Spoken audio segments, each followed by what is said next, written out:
চমক দিয়ে ঘোষণা করা হলো স্কোয়াড। ওয়েস্ট ইন্ডিজের বিপক্ষে বদলে গেল বাংলাদেশের ওডিআই দল। একদিন পর মাঠে নামছে টাইগাররা, তার আগে বিসিবির স্কোয়াড ঘোষণা। আরো শুনুন প্রতিবেদনে। ওপেনিং এর পজিশনে আবারও ফিরেছেন সৌম্য সরকার, তার সঙ্গী হবেন ডানহাতি তারকা সাইফ হাসান। এই দুজনের সঙ্গে মিডল অর্ডারে অভিষেক হতে পারে মাহিদুল ইসলাম অঙ্কনের। প্রথম ম্যাচের একাদশে থাকবে বেশ কিছু চমক, বোলিং ইউনিটে আসতে পারে বড় পরিবর্তন। আমরা চাই না ওয়ানডে ফরম্যাট থেকে বাংলাদেশ হারিয়ে যাক। একটা সময় ওয়ানডে ফরম্যাটটা ছিল আমাদের সবচেয়ে পছন্দের, সবচেয়ে প্রিয় ফরম্যাট। এই ফরম্যাটেই বাংলাদেশ নিজেদের সেরা ছন্দে ছিল অসংখ্য স্মরণীয় জয় আর গর্ব করার মতো অনেক রেকর্ড।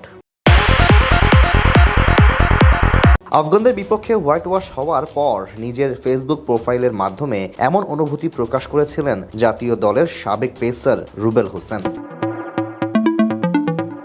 তার মতোই নিজেদের পুরনো ছন্দে ফিরে আসার প্রত্যয় ব্যক্ত করেছিলেন বর্তমান অধিনায়ক মেহেদী হাসান মিরাজ। সেই ঘুরে দাঁড়ানোর মিশনে এবার নিজেদের ঘরের মাঠে লড়াইয়ে নামছে সফরকারী ওয়েস্ট ইন্ডিজের বিপক্ষে, যারা কিনা কিছুদিন আগে সাদা বলে নেপাল এবং লাল বলে ভারতের কাছে সিরিজ হেরে এসেছে। এই সিরিজ দিয়ে দীর্ঘদিন পর আবারও 50 ওভারের ম্যাচে প্রত্যাবর্তন করবেন সৌম্য সরকার। সবকিছু ঠিক থাকলে শনিবার মিরপুর শেরেবাংলা ক্রিকেট স্টেডিয়ামে তাকেই দেখা যেতে পারে দারুণ ছন্দে থাকা সাইফ হাসানের সঙ্গে ওপেনিং করতে।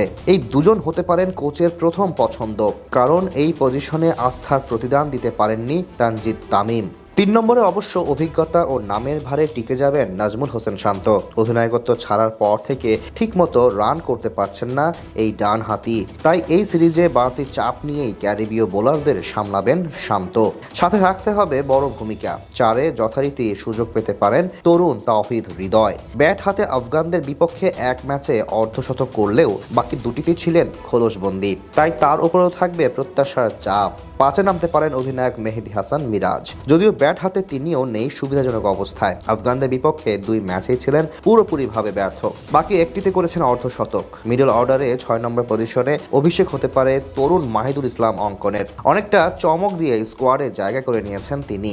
লিস্ট এ ক্রিকেটে এখন পর্যন্ত 90 ইনিংসে 3,429 রান করা এই ব্যাটারের গড় প্রায় 44.5। এছাড়া জাতীয় দলের হয়ে একটি টেস্ট খেলারও অভিজ্ঞতা রয়েছে অঙ্কনের। তার সঙ্গে উইকেট কিপার ব্যাটসম্যান হিসেবে আরও একটি সুযোগ পেতে পারেন নুরুল হাসান সোহান। যদিও সবশেষ সিরিজে তেমনভাবে নিজেকে প্রমাণ করতে পারেননি তিনি। দলের স্পিন বিভাগ অবশ্য থাকতে পারে অনেকটা অপরিবর্তিত, অর্থাৎ অধিনায়ক মেহেদী হাসান মিরাজের সাথে এই ডিপার্টমেন্টে দায়িত্ব সামলাতে পারেন লেগ স্পিনার রিশাদ হোসেন ও বাঁহাতি তানভীর ইসলাম। আমরা চাই না ওয়ানডে ফরম্যাট থেকে বাংলাদেশ হারিয়ে যাক। একটা সময় ওয়ানডে ফরম্যাটটা ছিল আমাদের সবচেয়ে পছন্দের, সবচেয়ে প্রিয় ফরম্যাট। এই ফরম্যাটেই বাংলাদেশ নিজেদের সেরা ছন্দে ছিল অসংখ্য স্মরণীয় জয়।